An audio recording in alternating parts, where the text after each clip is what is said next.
I walked into our bedroom and found my wife of 8 years riding another man like her life depended on it. The sound they made when they saw me will haunt me forever.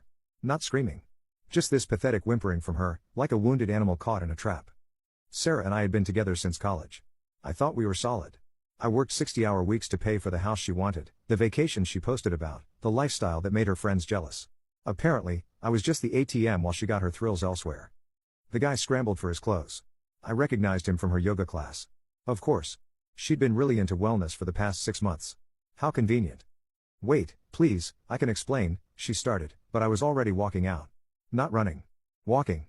Calmly. Like I'd just checked the weather. That night, sleeping in a hotel room, everything clicked. The late yoga sessions.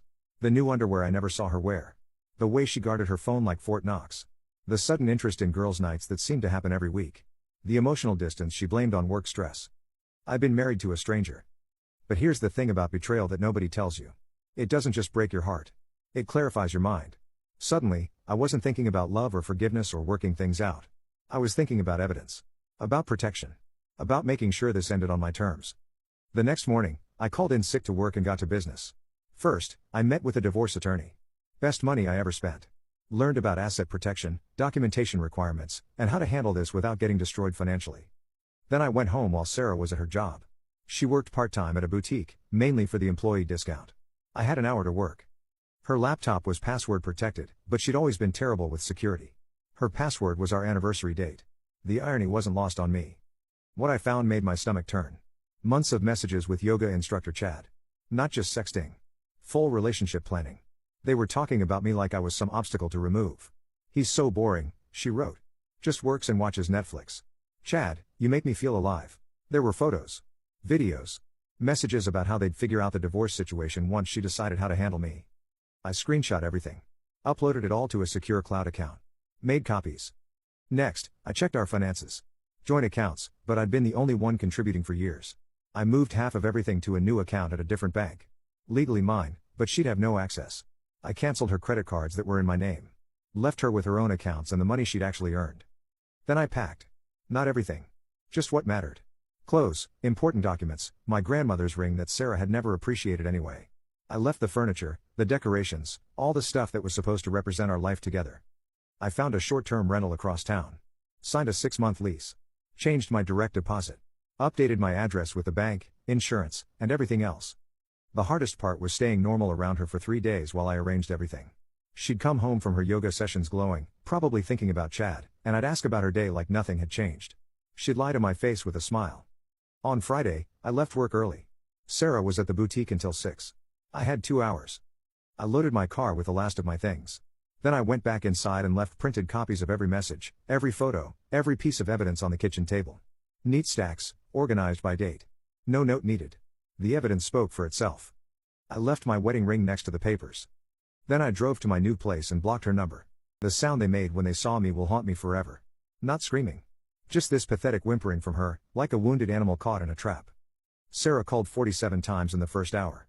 I know because she left voicemails on my work phone, begging me to come home, to let her explain, to work through this together. She showed up at my office the next Monday. Security escorted her out after she caused a scene in the lobby, crying about how I destroyed her life and stolen everything.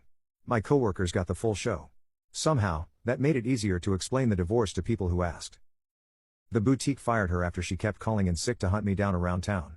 Apparently, her emotional stability wasn't great for customer service. Who could have predicted that?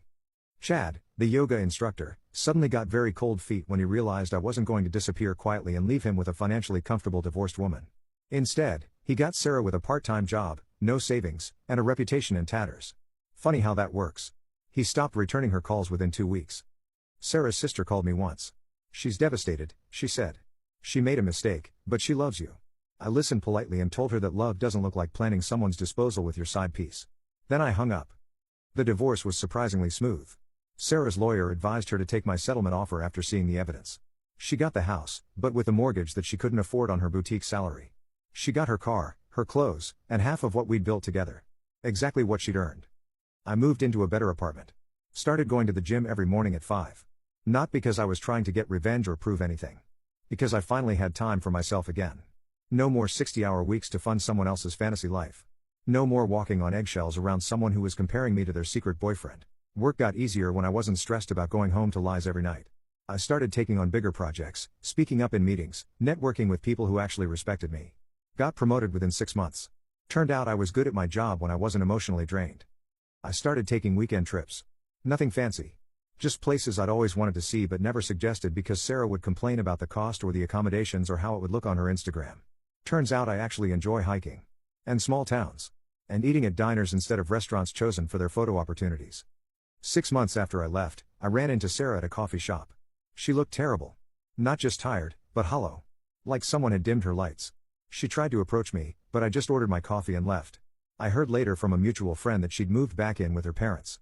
The mutual friend also mentioned that Sarah had been telling people I'd abandoned her without warning and left her with nothing. Interesting version of events. I didn't correct it. The people who mattered knew the truth. The people who didn't matter could believe whatever made them feel better. A year later, I'm seeing someone new.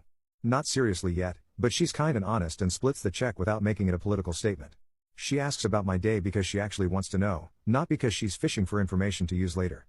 When she says she loves her job, her friends, her life, I believe her because her actions match her words. I never responded to any of Sarah's attempts to contact me. Not the calls, not the emails, not the letters she sent to my office. Not because I was trying to hurt her, but because I was protecting myself. Some people think that's cruel. I think it's necessary. The truth is, I don't hate Sarah anymore. I don't love her either. I nothing her. She's a stranger who used to live in my house and share my bed while planning my exit with someone else. The best revenge isn't anger or bitterness.